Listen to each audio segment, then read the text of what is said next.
Hello, my friends. Welcome back. I want you to think about something today. Think about the lights in your home, the electricity that powers your phone, the power that runs your city. All of it. Every light, every socket, every wire and every wall. One man made this possible. One man sat alone in a dark laboratory and figured out how to light the world. And when he died, he was alone, in a small hotel room, with no money, with no family, with nothing. The man who gave light to the world died in darkness. His name was Nikola Tesla. And his story is one of the greatest injustices in the history of science. If you enjoy learning English through stories like this, please subscribe to Timeless English. Every week we bring you a new story from history, in slow, clear, simple English, just for you. Let us go back, 1856, to a small village called Smiljan. Smiljan was in a region called Serbia. Today it is part of Croatia. It was a quiet place. Green hills, stone, simple life. Nikola Tesla was born at midnight, at the exact moment between one day and the next.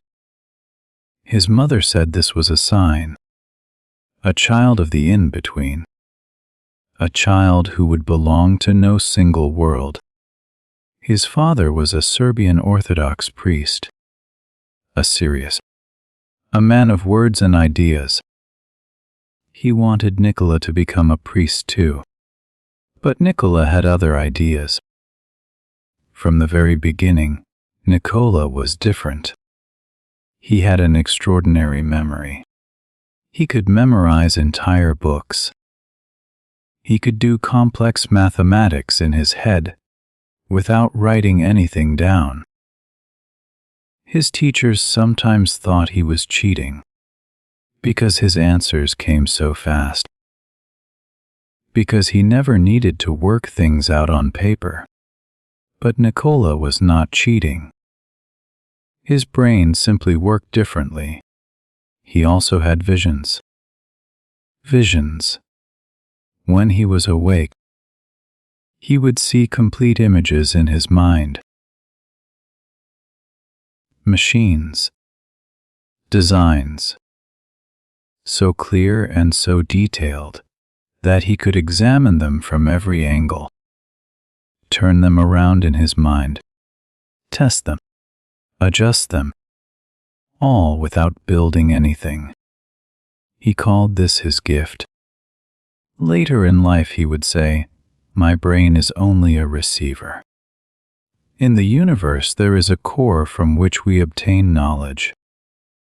I have not penetrated into the secrets of this core, but I know that it exists. Nikola Tesla studied engineering. He was a brilliant student.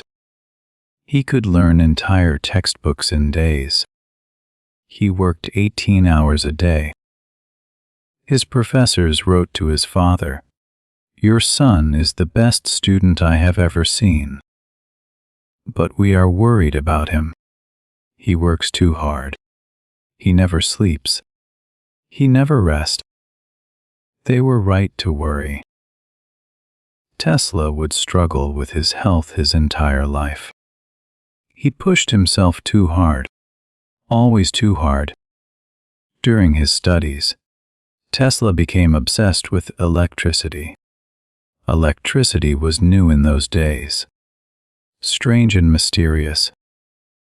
People were only beginning to understand it, to experiment with it, to dream about what it could do.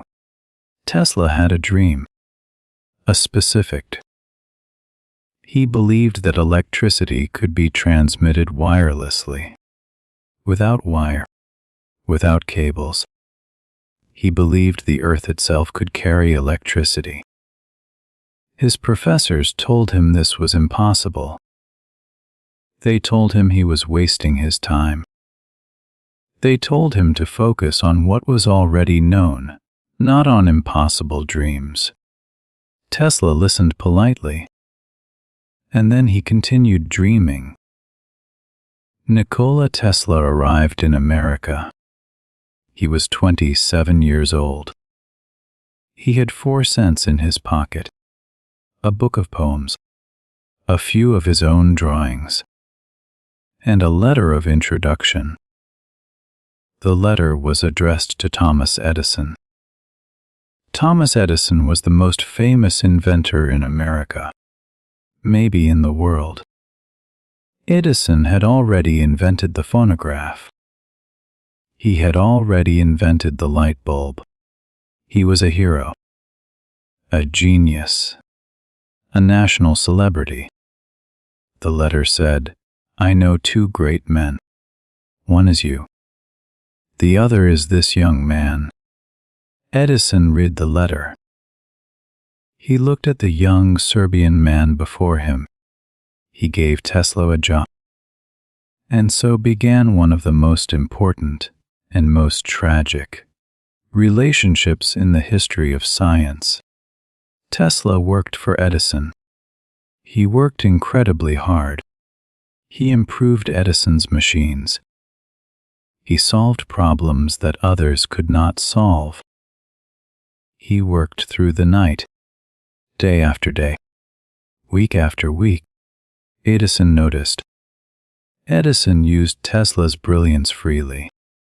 And then, one day, Edison made Tesla a promise. He said, "If you improve my electrical system completely, I will pay you $50,000. $50,000. In 1884, this was an enormous sum of money. Tesla worked even harder. He redesigned Edison's system completely. He made it significantly better. He saved Edison's company enormous amounts of money. And then Tesla went to collect his payment. He went to Edison and said, "The work is done. I am here for the $50,000. Edison looked at him. And then Edison laughed. He said, "Tesla, you don't understand American humor. I was joking. There was no $50,000. There had never been a promise. Just a joke.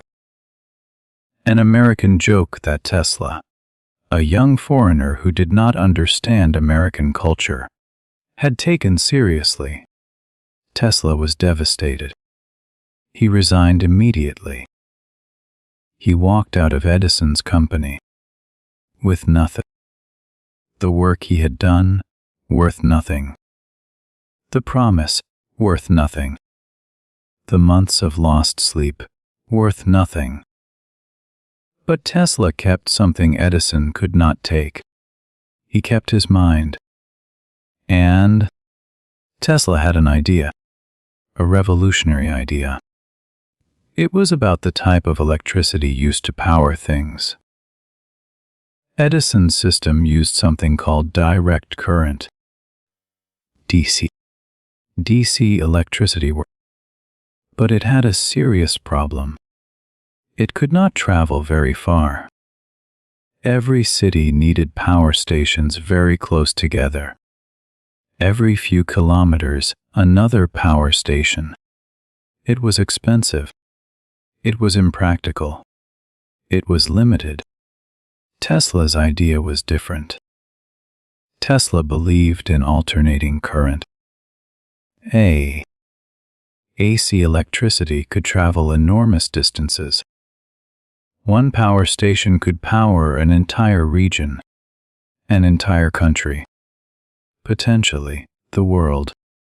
Tesla was We know this now. Today the entire world uses AC electricity. Every country on Earth. But in 1887, Edison did not want to hear this. Because Edison had invested everything in DC electricity. If AC won, Edison's entire business was worthless. Edison would lose. And Edison did not lose gracefully. Edison began a campaign against Tesla. A dirty campaign. A campaign built on fear. Edison went to newspapers. He told them AC electricity was dangerous. He said it would kill people. He said it was unstable.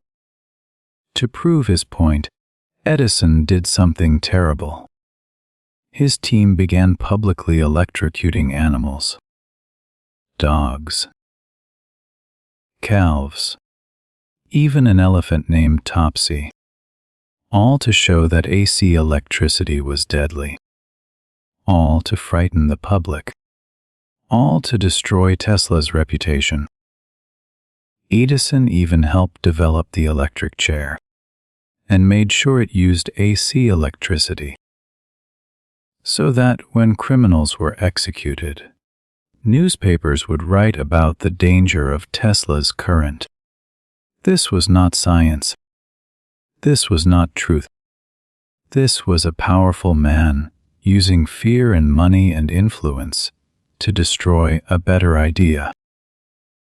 Because the better idea threatened him. But Tesla had a powerful ally.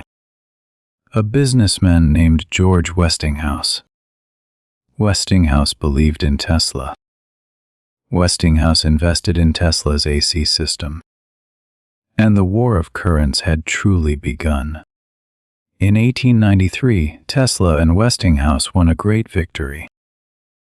They were chosen to power the Chicago World's Fair, the biggest public event in America. For the first time, a major event was powered entirely by AC electricity. Hundreds of thousands of people came. They saw electric lights everywhere. Beautiful. Clean. Powerful. They had never seen anything like it. The world changed that night, and then came Niagara Falls. Niagara Falls is one of the most powerful waterfalls in the world. For centuries, humans had dreamed of harnessing its power, using the force of all that falling water to create electricity for the whole region. Tesla designed the power station. In 1896, electricity from Niagara Falls lit up the city of Buffalo. Through wires, through the air, like magic.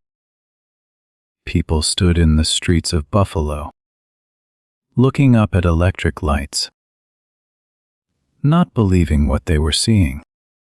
This was Tesla's triumph. This was his greatest public moment. And it proved, to the entire world, that AC electricity was the future. Edison's DC system was finished. Tesla had won the war of currents. But Tesla was not finished dreaming. He was never finished dreaming. Tesla had a bigger idea. Much bigger. He wanted to transmit electricity wirelessly, not through wires. Through the air, through the earth. Free electricity for everyone, everywhere, forever. Think about what this means.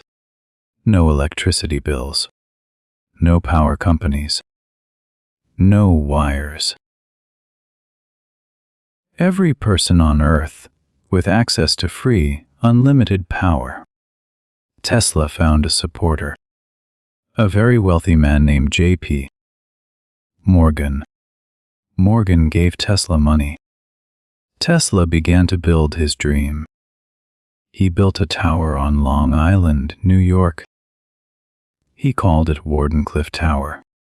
It was massive, 57 meters tall, with enormous equipment underground, designed to send electricity through the earth to anywhere in the world.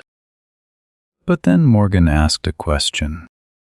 A simple question. He said, "Tesla, if you send electricity wirelessly, how do we put a meter on it? How do we charge people for it?" Tesla did not have an answer. Because Tesla had not thought about that. Tesla had only thought about the electricity, not about the money, not about the business, not about who would profit. Morgan withdrew his funding. Without money, the tower could not be completed. Without the tower, the dream died. Tesla's greatest vision, free electricity for all of humanity, was destroyed. Not by science, not by impossibility, but by money. After Wardenclyffe, Tesla's life became harder and harder. He continued to invent. He continued to dream. He had hundreds of patents. Ideas for ideas for remote control. Ideas for what we now call wireless communication. Guglielmo Marconi received credit for inventing radio. He became famous. He received the Nobel Prize. But many of Marconi's key patents were built on Tesla's earlier work. Work that Tesla had done first. Work that Tesla had published first. Tesla tried to fight this legally. But Marconi had money. Marconi had connections. Tesla had neither. Slowly Tesla became poorer. He moved from hotel to hotel. He could not always pay his bills. Hotels would sometimes let him stay because of his fame. Because people remembered his name, even as he grew more and more alone. Tesla never married. He said he did not have time for love. He said his work required everything. He had no children. He had very few close friends. The older he became, the more alone he was. He developed unusual habits. He became afraid of round objects. He could not touch hair. He counted everything. He needed his meals to be arranged in very specific ways. What we now know was likely obsessive-compulsive disorder was then seen simply as madness. People called him eccentric. People laughed at him. In his final years, Tesla lived at the Hotel New Yorker in New York City. 3327. He survived on warm milk and honey. Almost nothing else. He was very thin. But he was still thinking, still imagining, still dreaming of his wireless world, of free energy for everyone, of a world without power bills, of a world connected by invisible electricity. He spent his days with pigeons. He fed them from his window. He had a particular pigeon, a white pigeon with gray tips on its wings. He loved this pigeon deeply. He said she was his greatest comfort. When the pigeon died, Tesla said something extraordinary. He said, "The day that pigeon died, something went out of my life. I knew that my life's work was finished." He was right. He died on January 4th, alone in his hotel room. He was 86 years old. The maid found him the next morning. He had no money. He had no family. He had no one beside him at the end. The man who had lit the world died alone in the dark. After Tesla died, the United States government seized his papers. Thousands of pages of notes, designs, dreams. They said it was for national security. Some of those papers have never been fully released. For many decades, Tesla was forgotten. Edison was remembered. Edison had the money. Edison had the connections. Edison had the image. Tesla had only the truth. But slowly, the truth began to come out. Scientists began to understand how much of the modern world was built on Tesla's ideas. The AC electricity system he designed powers every home on Earth. The radio technology that Marconi took credit for was built on Tesla's patents. The Supreme Court of the United States confirmed this in 1943, the same year Tesla died. Too late for him to know. Too late for him to celebrate. Today, the most famous electric car company in the world is named Tesla. The unit of magnetic flux is called the Tesla. His face appears on the Serbian dinar currency. Airports are named after him. Streets are named after him. The world finally remembers. But he is not here to see it. Tesla was not destroyed by his enemies. He was not destroyed by Edison. He was not destroyed by poverty or loneliness. He was destroyed by something else. Something more subtle. Something more dangerous. He was destroyed by his inability to live in the world as it was, rather than as he believed it should be. He could see the future perfectly, but he could not navigate the present. He did not understand money. He did not understand politics. He did not understand that a great idea, without a great strategy, can still fail. He believed that truth was enough, that brilliance was enough, that the world would simply recognize what was right and reward it. It does not always work this way. The world does not always reward what is right. The world often rewards what is loud, what is connected, what is rich, what is already powerful. This is one of the hardest lessons of human life. And Tesla learned it too late. Or perhaps he simply refused to learn it at all. And what does Tesla's story say to us? To us, sitting here today, learning English. It says, your work matters. Even when the world does not recognize it immediately. Even when someone else takes the credit. Even when you feel invisible. The electricity in your home is Tesla's. The radio you listen to is Tesla's. The wireless world you live in is built on the dreams of a man who died alone and forgotten. His work did not die with him. It survived. It grew. It spread across the world, long after he was gone. Your English is like that too. Every word you learn, every story you understand, every sentence that becomes clear, it does not disappear. It stays in you. It grows in you. It becomes part of who you are. Even on the days when you feel you are making no progress. Even on the days when learning feels impossible. The work is happening. Inside you.